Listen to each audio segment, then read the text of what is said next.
Bom dia, gente. Tudo bem com vocês? Espero que esteja todo mundo bem. Todo mundo tenha tido um excelente fim de semana. A gente está agora oficialmente dando início à última semana da faxina. Última semana da limpeza pesada, olhando embaixo do tapete.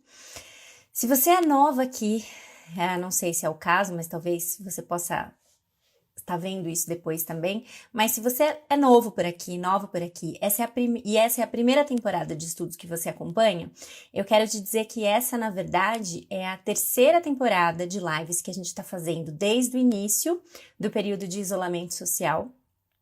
Na primeira temporada, a gente falou sobre... E temporada foi um termo que eu acabei pegando de vocês, né?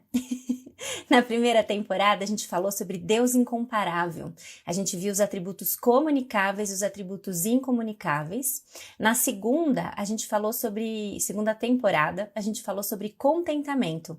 E nessa temporada sobre contentamento, a gente iniciou já com alguns dos pecados toleráveis. E a gente teve dias assim que a gente falou sobre murmuração, insatisfação, ingratidão, inveja, ciúmes.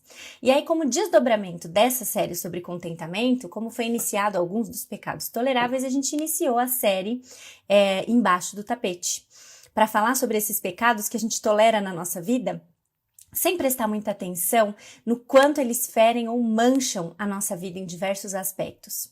E essa semana a gente vai falar especificamente sobre pecados da língua.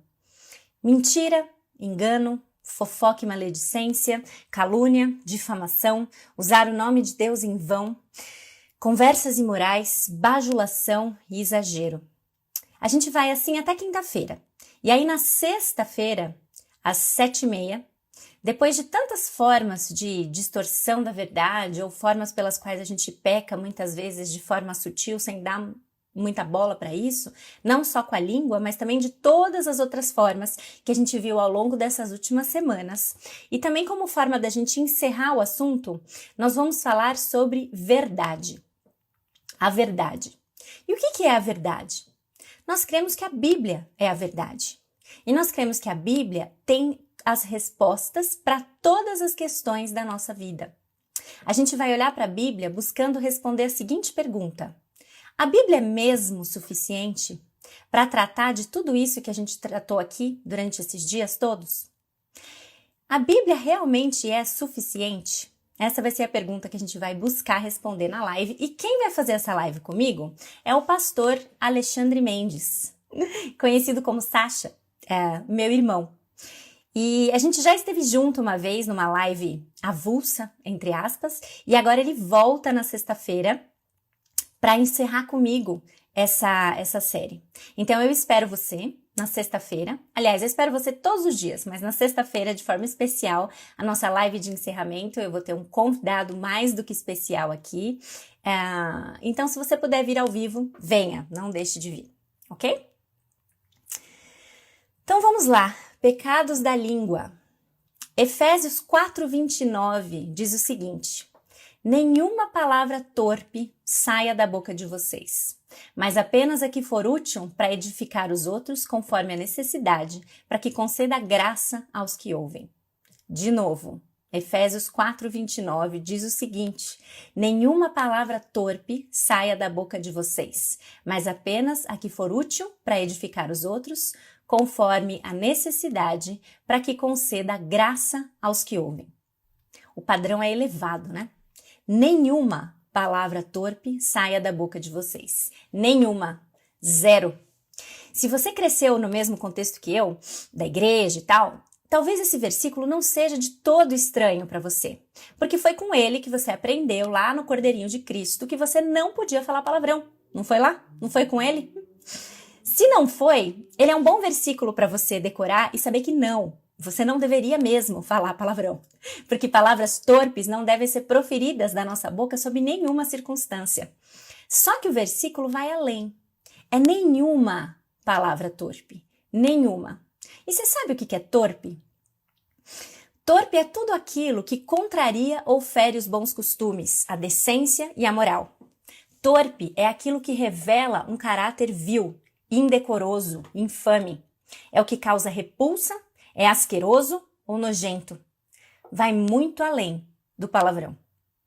Nenhuma palavra torpe, nada de fofoca, nada de sarcasmo ácido, nada de críticas destrutivas, nada de bajulação, nada de mentira, nada. Imagina como seria um mundo em que esse princípio bíblico é cumprido na sua totalidade. Sim, a gente não vai chegar nesse aqui na Terra, nesse padrão aqui na Terra, mas a gente tem que se esforçar para fazer isso, porque nós somos novas criaturas. Nós somos redimidos em Cristo para viver de forma transformada, e isso inclui a nossa língua, isso inclui a gente não proferir nenhuma palavra torpe. E a Bíblia não para por aí. Porque enquanto Efésios 4:29 diz que nenhuma palavra torpe deve sair da nossa boca, Mateus 12:34 nos diz que a boca fala do que o coração está cheio. O que faz todo sentido quando você pensa no copo, né? O que vai sair de dentro do copo se o copo está cheio de coisas ruins? A vida cristã genuína, então, ela não para naquele... eu não falo palavrão, mas eu penso em todos eles, mas eu engulo, porque eu não posso falar palavrão. Ou, não, eu não xingo as pessoas por aí, mas na minha cabeça o céu é o limite. Não é isso que a Bíblia está dizendo. A Bíblia está dizendo para nós que a boca fala do que está cheio o coração. Então é além do comportamento. Para tudo, para toda essa faxina embaixo do tapete que a gente está vendo. Isso precisa ficar muito claro. Não é só o comportamento externo. Deus quer o nosso coração. E se a boca fala do que está cheio o coração, não é só fechar a nossa boca, é cuidar do que está dentro do nosso coração também. O padrão é alto mesmo. E se você olhar para a oração de Davi, no Salmo 19, versículo 14, ele já expressa isso, porque ele diz que as palavras da minha boca e a meditação do meu coração sejam agradáveis a ti, Senhor, minha rocha e meu resgatador. Então aqui a gente vê que o padrão é alto mesmo. Não são só as palavras da minha boca, mas a meditação do meu coração, porque a boca fala do que está cheio o coração. E a gente é instruído na Bíblia que a gente não deve proferir nenhuma palavra torpe. Então não é só o que a gente diz, e sim os pensamentos que estão no nosso coração que nos fazem proferir ou falar as palavras que a gente fala. Alguém que só reclama, que só fala mal dos outros, que só diz palavra pesada. O que você acha que tem lá dentro? O que será que tem lá dentro? Então, para encerrar essa faxinada embaixo do tapete, a gente precisa analisar o nosso discurso. A gente precisa analisar as nossas palavras. O que nós falamos, as nossas conversas, elas dizem muito sobre o nosso coração. E Efésios 4:29 tem que ser o padrão. Nenhuma palavra torpe. Porque o nosso coração está sendo transformado de tal forma que tudo que sai deve refletir o interior, que está num crescente processo de santificação. E aqui é fato, ninguém vai escapar. Ninguém escapa. E hoje a gente vai começar falando, então, de mentira e engano. Oliver Holmes disse o seguinte: o pecado tem muitas ferramentas, mas a mentira é o cabo que se encaixa em todas elas. A mentira é uma grande aliada do inimigo desde lá do Jardim do Éden. É a principal estratégia de Satanás para articular os seus planos e para levar o ser humano a pecar. A verdade tem estado em xeque desde o início da vida humana e parece que só piora. Tanto que em alguns contextos a mentira ou a distorção da verdade é uma coisa corriqueira, que a gente faz pelo bem da empresa, pelo bem da família, pelo bem qualquer. Parece que hoje a mentira nem sempre é um erro e dizer a verdade nem sempre é certo. E isso tem tido e tem trazido consequências muito sérias.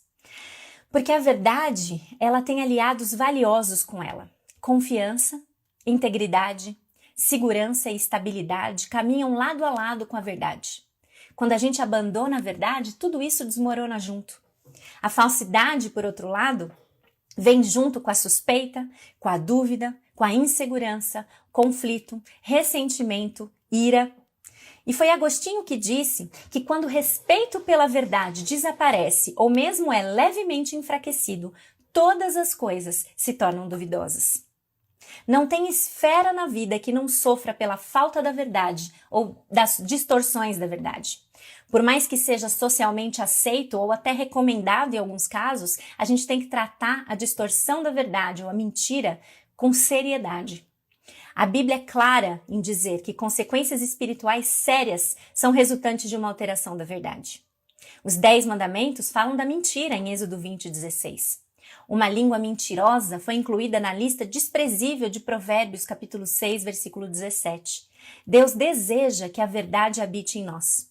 E sabe por quê? Por causa da sua própria natureza. Deus é verdadeiro. E a gente já viu esse atributo lá na primeira série, na primeira temporada, Deus incomparável. Ele é um Deus de verdade, um Deus que não pode mentir. Nosso compromisso com a verdade nos alinha com Deus e com a sua natureza. E a verdade, o fato de que Deus é verdadeiro, esse é um atributo comunicável, ou seja, nós devemos espelhar. Isso é algo que Deus deseja ver refletido em nós. A gente foi separada, comprada por um alto preço para refletir o caráter de Jesus Cristo. E a Bíblia nos ordena a falar a verdade, seja qual for o preço. Falar sempre a verdade. Colossenses capítulo 3, versículos 9 e 10 diz o seguinte: não mintais uns aos outros, visto que vocês já se despiram do velho homem com suas práticas e se revestiram do novo, o qual está sendo renovado em conhecimento à imagem do seu Criador. Essa é uma ordem absoluta. Essa é uma ordem absoluta. Não existem exceções. E a gente distorce a verdade. A gente distorce a verdade por meio do pecado do engano, que é o que a gente vai ver primeiro. O engano é o pecado da gente compartilhar falsas conclusões que a gente tira sobre alguém ou sobre alguma situação. É enganar ou ser enganado. Embora normalmente a gente faça isso de forma inocente, o pecado do engano é devastador. É devastador porque a gente partilha algo que a gente acha ser verdade e não é. E isso semeia a desconfiança, a dúvida, a confusão e destrói de forma irreparável as reputações. Você já tirou conclusões precipitadas sobre alguém ou sobre alguma situação e não guardou isso só para você? Espalhou para todo mundo? É disso que a gente está falando aqui. A gente tem que aprender a resistir à tentação de tirar conclusões até que a gente tenha informação suficiente.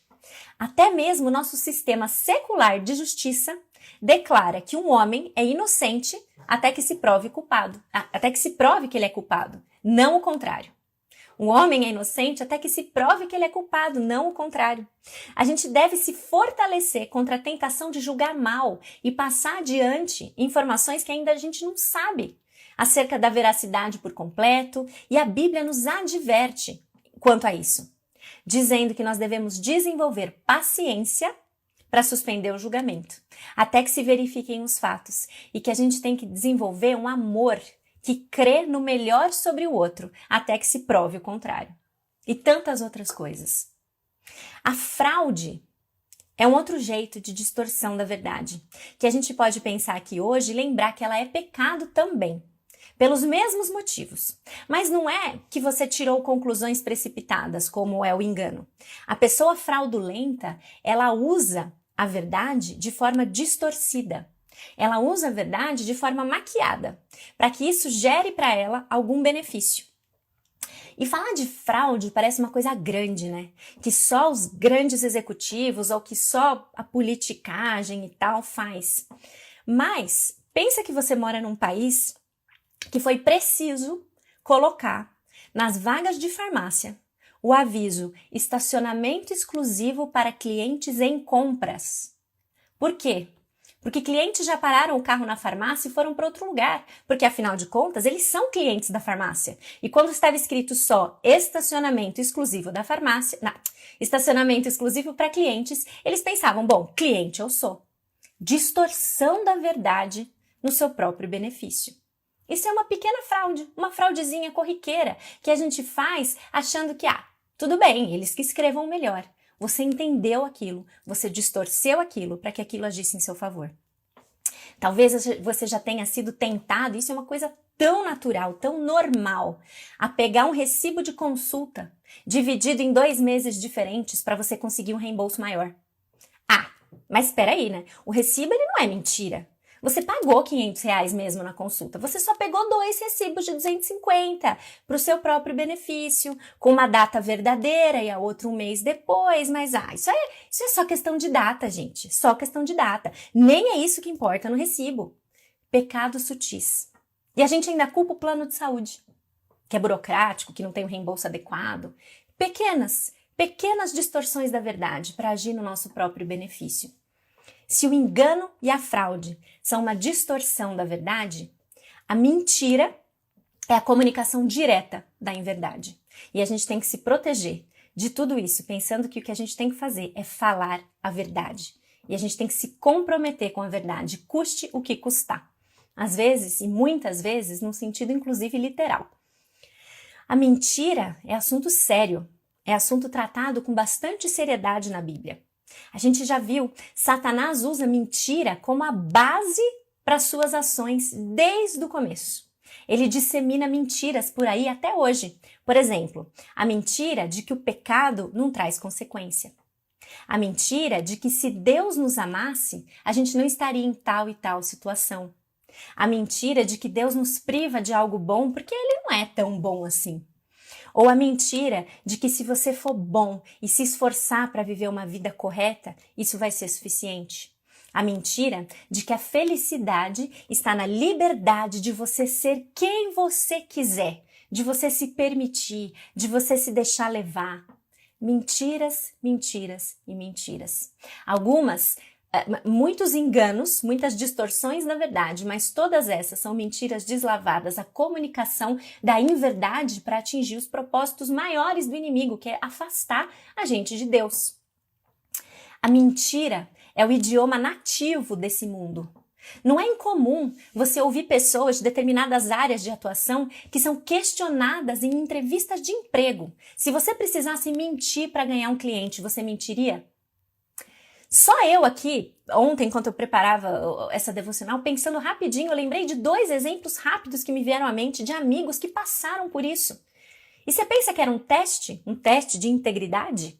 Que quando eles responderam que eles não mentiriam para conquistar um cliente, teve chuva de papel colorido explodindo no céu e dizendo: muito bem, homem íntegro, mulher íntegra, entra que a vaga é sua? Não, eles foram cortados.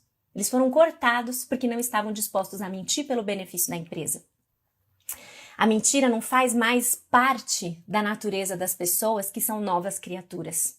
Nós devemos perseguir a verdade e falar sempre a verdade, ainda que isso nos traga desdobramentos ruins, ainda que isso nos encrenque no trabalho, ainda que isso nos encrenque nas mais diferentes situações que você possa pensar. E por que a gente mente tão prontamente? Às vezes a gente nem pensa e quando vê a mentira já saiu, por bobeira, por coisa pequena. A gente mente para as crianças que pedem mais chocolate. A gente fala que acabou, sendo que tem mais guardado no armário. Por que a gente mente? Porque é mais fácil dizer para essa criança que acabou do que explicar para ela que a dose do dia dela já foi. Porque você sabe que se você falar para ela que ainda tem, mas que para ela só isso tá bom hoje, você vai dar uma trabalheira, você vai ter que, ela vai insistir, aí ela vai chorar porque ela quer, e aí você vai ter que ficar de olho porque ela vai querer pegar escondido. Então, eu já falo que acabou, mas isso ainda nada, isso é uma mentirinha, deixa pra lá, vai. A mentira é uma forma rápida, uma forma prática, aparentemente indolor, da gente ganhar vantagem, da gente proteger ou promover os nossos interesses. As crianças mentem para fugir do castigo. A gente mente para escapar de uma punição no trabalho ou qualquer outro contexto. A gente inventa desculpas para a gente justificar um erro, um atraso. Mas a mentira, mesmo a mentira que nunca é descoberta, ela traz consequências para nós. Ela abre fendas num relacionamento e ela coloca a nossa integridade em risco. Nós precisamos nos comprometer com a verdade. Algumas vezes, a gente justifica a nossa mentira em função de algum benefício social. E aqui eu entro num terreno que eu sei que é espinhoso e que nos últimos dias, e mais especificamente ontem, eu fui confrontada com a verdade bíblica e entendi de forma diferente algo que antes eu não entendia. A gente tem uma questão cultural de mentir para proteger os outros. Como exemplo bem bem corriqueiro é assinar lista de presença para alguém que está prestes a reprovar por falta. A pessoa não veio e você sabe que, puxa vida, ela vai reprovar por falta, deixa eu assinar por ela. Eu poderia dar outros exemplos polêmicos aqui, eu estou citando um bem corriqueiro mesmo, mas eu vou direto num exemplo bíblico que muita gente usa para justificar a questão da mentira por benefício social, a mentira como uma forma da gente proteger os outros. E é o exemplo de Raabe. Raabe é uma mulher do Antigo Testamento, prostituta, pagã, que na época em que a história começou, certo? Que ficou conhecida por mentir para os soldados com o intuito de proteger os espias israelitas. Como ela está lá em Hebreus, na Galeria dos Heróis da Fé, em Hebreus 11:31, a gente lê meio rapidão assim e sem cuidado e acha que pela fé Raabe mentiu para proteger os espiões e por isso deu tudo certo. Essa é a forma como a gente lê e interpreta. A gente acha Raabe ali, o que a gente mais lembra de Raabe? Que Raabe escondeu os espias, mentiu para os soldados e depois ela foi salva, deu tudo certo. Então, pela fé, Raabe mentiu e tudo deu certo. Mas, gente, se isso fosse verdade, olha a cascata perigosa que a gente entra quando a gente interpreta esse trecho de Raabe achando que ela nos dá brecha para isso. Se a mentira de Raabe foi abençoada, então, a proibição da mentira que tem em vários lugares na Bíblia não seriam proibições absolutas. E aí a gente teria que ficar avaliando cada caso a caso, quando mentir é ok e quando mentir não é ok. E aí, uma vez que esse princípio é relativo, quais outros não são? Quais outros não seriam? Porque esse é relativo, por que todos os outros não são? E aí pronto, a Bíblia está certa ou ela não está? A Bíblia tem razão ou ela não tem? Então, a gente precisa questionar. E a gente precisa entender, com um olhar um pouco mais aprofundado aqui, que esse não é o ponto de Hebreus 11. Primeira coisa, Raabe está sendo elogiada pela sua fé, não pela sua mentira. A fé que ela teve quando ela soube das bênçãos de Deus para com os filhos de Israel quando eles atravessavam o Mar Vermelho. A fé que Raabe, ímpia, envolvida em toda sorte de paganismo e de problemas morais e vivendo uma vida imoral, ela teve fé de acreditar num Deus que fazia as maravilhas que fazia e que o leva E entendeu também as grandes vitórias que esse povo tinha tido com esse Deus. Então, o que salvou Raabe foi a fé no poder de Deus, que levou ela a confiar e a acolher os espias na sua casa por saber do Deus que esses espias tinham. A mentira dela foi, na verdade, uma falha na sua fé. Se a sua fé em Deus fosse completa, Raabe teria chegado à conclusão de que Deus poderia proteger os espias mesmo sem a mentira dela. Se a fé de Raabe fosse completa, ela teria chegado à conclusão de que Deus poderia proteger os espias mesmo sem a mentira dela. Importante repetir isso. Olha só, Abraão, ele poderia ter mentido também, quando Deus ordenou que ele sacrificasse Isaque. Ele poderia ter dito que ele não sabia onde estava o filho, poderia ter escondido o menino, levado ele para qualquer outro canto, para proteger o filho da promessa. Mas Abraão levou Isaque para o sacrifício e Deus interviu. A mentira de Raabe não prova que a mentira seja aceitável diante de Deus em determinadas situações. Deus interviria. E esse fato nos ensina, então, que Deus perdoa e que Ele usa, na sua misericórdia, até mesmo os nossos erros para cumprir os seus propósitos. Mas isso não nos abre precedentes. Isso não nos abre precedentes. É muito humanista da nossa parte achar que a gente deve fazer o que é errado para ajudar Deus a fazer o que é certo. Ele faz com a gente ou sem a gente. É muito humanista da nossa parte achar que a gente deve fazer o que é errado para ajudar Deus a fazer o que é certo. Deus faz com a gente ou sem a gente. Ou seja, devemos falar a verdade. Tão somente a verdade. A gente não tem brecha nem para as mentirinhas brancas do tipo, eu amei seu cabelo, mas na verdade eu não gostei do cabelo. Aqui, a gente só precisa associar um outro princípio, que é o que a gente deve falar, a verdade em amor, conforme Efésios 4:15. Porque, logicamente, algumas situações requerem tato em relação a como você comunica a verdade. A verdade deve andar junto com a misericórdia, a gentileza, a compreensão e a graça. Não tem benefício nenhum você glorificar a Deus dizendo a verdade, ao mesmo tempo que você destrói a glória de Deus dizendo a verdade sem nenhuma sensibilidade. Lembre-se disso, para não virar aquele orgulhoso que fica, digo a verdade, digo mesmo, doa quem doer. Não é por aí. É dizer a verdade, tão somente a verdade, em amor, graça e misericórdia. Que Ele nos ajude nisso. O desafio de se comprometer com a verdade, custe o que custar, é um desafio alto. A gente tem questões, aqui a gente está falando sobre a mentira como um pecado tolerável em situações corriqueiras ou em situações mais polêmicas, que eu vi que apareceram algumas aí. E são verdadeiramente situações difíceis. Mas eu acho que Raabe, o princípio da interpretação correta da história de Raabe, nos ensina questões interessantes. A gente não precisa, a Bíblia não nos dá aval para fazer o que é errado, não nos dá aval para a gente fazer o que é errado, para ajudar Deus a fazer o que é certo. Eu tô dolorida depois dessa reflexão e depois desse estudo que eu tive que fazer para falar e para refletir sobre mentira e sobre as diferentes formas de distorção da verdade. Eu já tive que pedir perdão para Deus por algumas situações enquanto eu fazia isso. E tive que pedir perdão, inclusive, a uma pessoa em especial por perceber que o meu entendimento errado acerca do nosso compromisso com a verdade me fez dar um conselho muito bem intencionado, mas equivocado, que a gente não tem base bíblica. Então, que Deus nos ajude a viver em humildade, reconhecendo os nossos erros, mudando de atitude e vivendo para a glória de Deus em tudo. Compromisso com a verdade, custa o que custar.